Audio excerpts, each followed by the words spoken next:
लेकिन जो इस असली लॉजिक है इस योजना का, देखिए भारत की सरकार जो है, जो नरेंद्र मोदी जी की सरकार है, वो बहुत चालाक है। इन्हें अपना बजट बचाने का काम करना है। अभी तक ये जो रक्षा बजट के नाम पे जो देश की आर्मी पे, देश की सेना पे पैसा खर्च करते थे, वो सरकार बचाना चाहती है।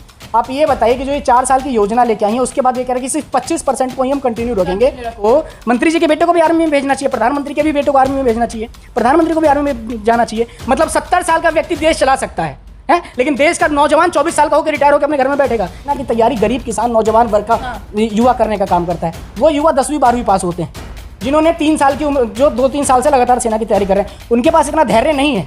वो कमर तोड़ महंगाई में, आपको क्या लगता है 12 साल में युवा 4 साल बाद क्या कर लेगा? एक घर तक नहीं बना पाएगा साहब। अपनी बहन की शादी नहीं कर सकता कोई नौजवान, किस आधार पे करें? और उसके बाद ये बड़े बड़े जो भाजपा अंधभक्त हैं, वो कहने का काम करें कि विदेश में भी ऐसा होता है, इजराइल में भी ऐसा होता है कि प्रति हर व्यक्ति को आर्मी की ट्रेनिंग दी जाती है। वो जो खराब होता है, जो आंदोलन खराब होता है, जो असली में जो तैयारी करने वाले व्यक्ति हैं, वो आंदोलन को कभी इस तरीके से खराब करने का काम नहीं करें। क्योंकि उन युवाओं को पता है कि हमें किसी का बस जला के, हमें किसी सरकारी संपत्ति को नुकसान पहुंचा के हमारी नौकरी नहीं लगेगी। वो युवा।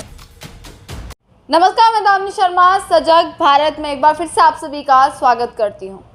पूरे देश में इस वक्त अग्निपथ योजना को लेकर एक मुहिम छिड़ गई है। युवा आक्रोश में आ चुके हैं और सड़कों पर लगातार उतर चुके हैं। हाँ, पूरे देश के हर कोने से युवा सड़कों पर है। कहीं आग जलाई जा रही है, कहीं आक्रोश प्रकट किया जा रहा है। और इस प्रकार की योजना, जिसको सरकार कह रही है कि काफ़ी फायदेमंद है, परंतु युवाओं को शायद ये योजना समझ नहीं आई है। देखिए, जो मोदी सरकार अग्निवीर और अग्निपथ करके योजना लेके आई है युवाओं के लिए, तो सबसे पहले मोदी जी को अग्निवीर योजना के साथ साथ इन्हें मंत्री वीर योजना लाना चाहिए, IAS वीर योजना लाना चाहिए, IPS वीर योजना लाना चाहिए, पुलिस वीर योजना लाना चाहिए, प्रधानमंत्री वीर योजना लाना चाहिए। जब इन लोगों से, देश की आर्मी से कोई देश की जनता परेशान नहीं है, लेकिन ये तमाम मंत्री, नेता, प्रधानमंत्री, ये जो पुलिस है, ऐसे लोगों से एक बार को देश की जनता परेशान है। तो जब ये 4 साल बाद रिटायर होंगे, तब इन्हें पता चलेगा कि कौन सी योजना किसके लिए लाई जाती है। मैं आपके चैनल के माध्यम से पूछना चाहता हूं कि क्या हमारे साहब को सारी योजना सिर्फ किसान, नौजवान और गरीबों के लिए लाई जानी चाहिए? ये अपने लिए क्यों नहीं कोई योजना लाने का काम करते? ये अपने मंत्रियों के लिए कोई योजना लाने का क्यों नहीं काम करते? ये सिर्फ देश को ठगने का काम करते हैं, युवाओं को बहकाने का काम करते हैं। इस योजना का एक लॉजिक क्या है, जो जिस तरीके समझाया जा रहा है कि 4 साल तक आप केवल जो है वो कर सकते हैं नौकरी, और जो पूरी योजना का क्या लॉजिक बनता है? देखिए, साहब और साहब के भक्तों के अनुसार इस योजना का जो लॉजिक है वो देश हित में है। इन्हें लगता है कि देश का प्रत्येक युवा सशक्त बनेगा और देश के प्रति सेवा भाव में अपना समर्पण देगा। लेकिन जो इस असली लॉजिक है इस योजना का, देखिए भारत की सरकार जो है, जो नरेंद्र मोदी जी की सरकार है, वो बहुत चालाक है।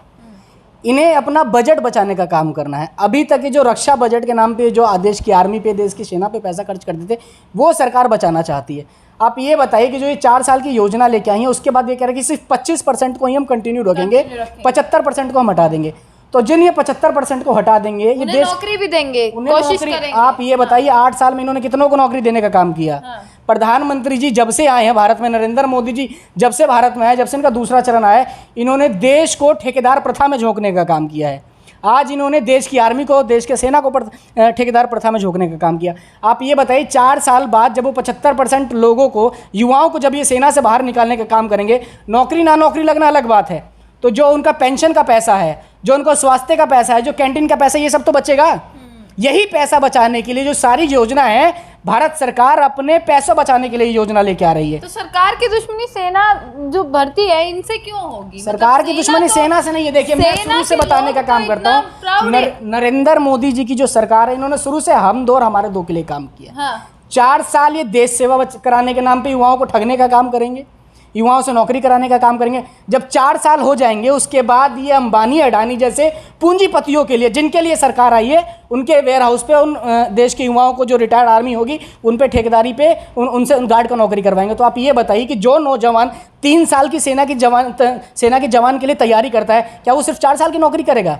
आपने अभी माइक पकड़ते ही सबसे पहले बात बोला कि देश में आज आग लगाई जा रही है, देश में आज आक्रोश है। आप ये बताइए, सेना की तैयारी कौन करता है? सेना की तैयारी गरीब किसान नौजवान वर्ग का युवा करने का काम करता है। वो युवा 10वीं 12वीं पास होते हैं, जिन्होंने 3 साल की उम्र, जो 2-3 साल से लगातार सेना की तैयारी कर रहे हैं, उनके पास इतना धैर्य नहीं है।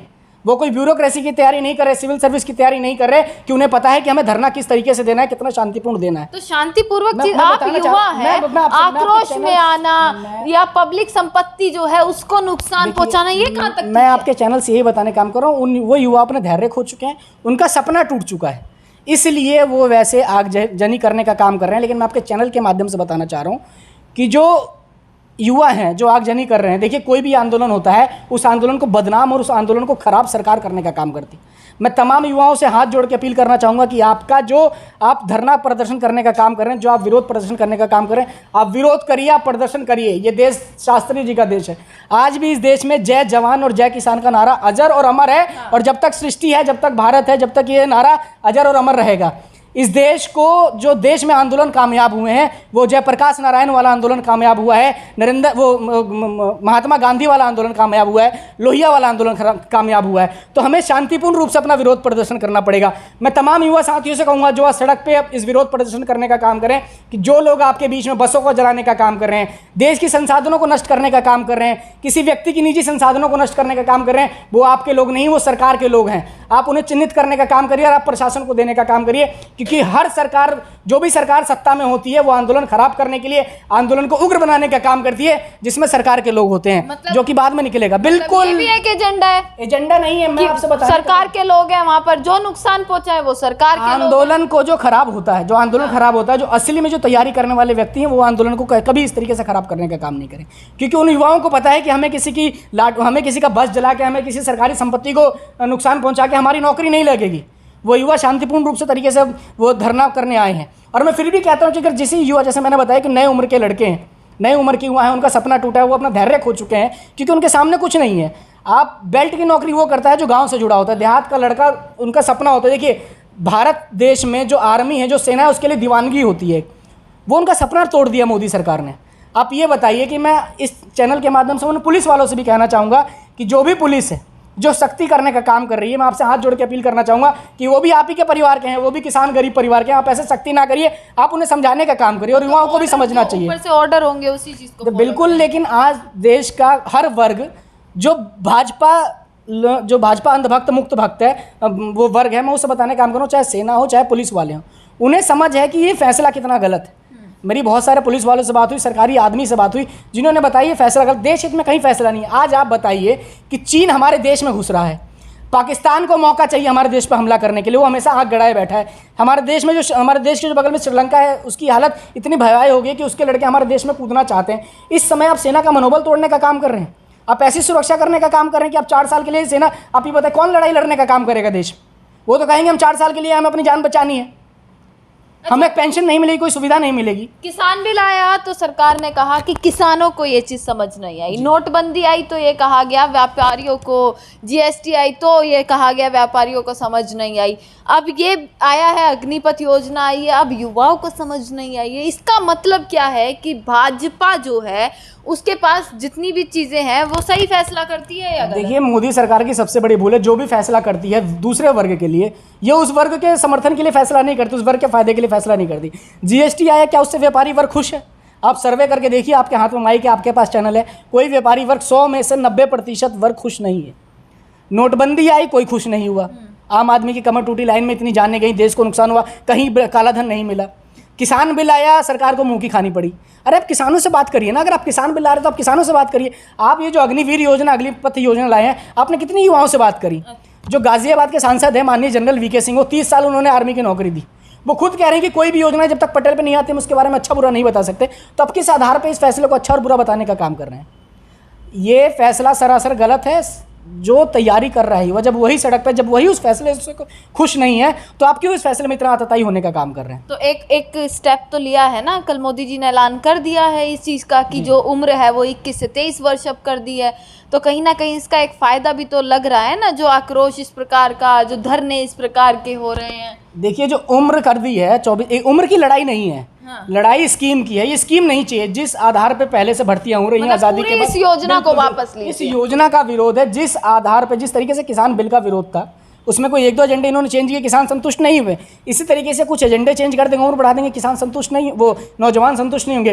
पूरा इस स्कीम को वापस करना होगा, जो पूर्ण पहले की जो स्कीम थी उसी को लागू करनी होगी। आप बताइए, भर्तियाँ कैंसिल करने का काम कर रहे हैं, 4 साल ही 3 साल ही हुआ तैयारी करे, उसके बाद 4 साल में रिटायर हो जाए, क्या करेगा युवा अपने जीवन में? और ये जो कह रहे हैं 10 लाख और 12 लाख का जो सबूखा फूकने का काम कर रहे हैं, वो क्या सरकार अपनी जेब से देने का काम करेगी? ये उन्हीं नौजवानों का, उन्हीं सेनाओं का जेब से पैसा काट के उनको पैसा वापस करने का काम करेगी? इस कमर तोड़ महंगाई में आपको क्या लगता है 12 साल में युवा 4 साल बाद क्या कर लेगा? एक घर तक नहीं बना पाएगा साहब, अपनी बहन की शादी नहीं कर सकता कोई नौजवान, किस आधार पे करें? और उसके बाद ये बड़े बड़े जो भाजपा अंधभक्त हैं वो कहने का काम करें कि विदेश में भी ऐसा होता है, इजराइल में भी ऐसा होता है कि प्रति हर व्यक्ति को आर्मी की ट्रेनिंग दी जाती है। समझने की बात है, इजराइल में उन्हें ये नहीं पता, इजराइल में तो प्रधानमंत्री के बेटे को भी आर्मी की ट्रेनिंग लेनी पड़ती है। आप ये बताइए, मंत्री जी के बेटे को भी आर्मी में भेजना चाहिए, प्रधानमंत्री के भी बेटे को आर्मी में भेजना चाहिए, प्रधानमंत्री को भी आर्मी में जाना चाहिए। मतलब 70 साल का व्यक्ति देश चला सकता है, लेकिन देश का नौजवान 24 साल का होकर रिटायर होकर अपने घर में बैठेगा। किस आधार पर आप सरकार चलाने का काम कर रहे हैं? कौन से बुद्धिजीवी हैं आपके पास? आपको किसने सलाह दिया है?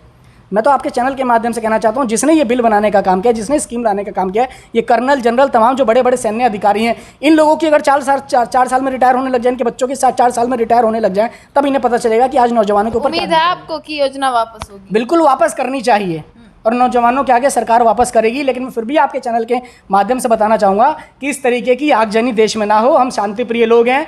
कोई भी आंदोलन जयप्रकाश बाबू और महात्मा गांधी वाले नेतृत्व से ही सफल हो सकता है। जिस आंदोलन में हिंसा आ गया वो कभी आंदोलन सफल नहीं होगा। और आपको नहीं लगता कि ये योजना जब से आई है कुछ अनेक मुद्दे हैं जो दब चुके हैं? बिल्कुल ये दब रहे हैं, मुद्दे दब रहे हैं, बहुत सारे मुद्दे दब रहे हैं। आप ये बताइए, किसी पार्टी के दफ्तर में जाके पुलिस चली जाके लाठियां बरसाने का काम कर रही है। नेताओं को बोलने का स्वतंत्रता नहीं है, अभिव्यक्ति की आज़ादी खत्म हो गई है। जो बोल रहा है उसके ऊपर लगातार सरकार की लगाम लगाई जा रही है।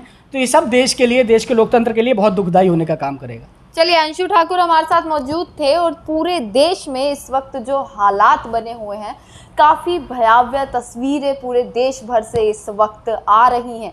यूपी हो, बिहार हो, हरियाणा हो, हालांकि दिल्ली में भी अब जो है आक्रोश अब लगातार जारी है। छात्र जो हैं अब सड़कों पर उतर चुके हैं और अग्निपथ योजना को वापस लेना, एक ही मांग के साथ लगातार अपनी न्याय की और अपनी मांगों की जो गुहार है वो सरकार से लगा रहे हैं। देखना ये है कि कितना समय, कितना लंबा वक्त अभी इन्हीं चीज़ों में जाएगा और कितने लंबे वक्त बाद, कितने समय बाद सरकार छात्रों की सुनेगी, युवाओं की सुनेगी। इसी के साथ देखते रहिएगा सजग भारत। आपका बहुत बहुत शुक्रिया।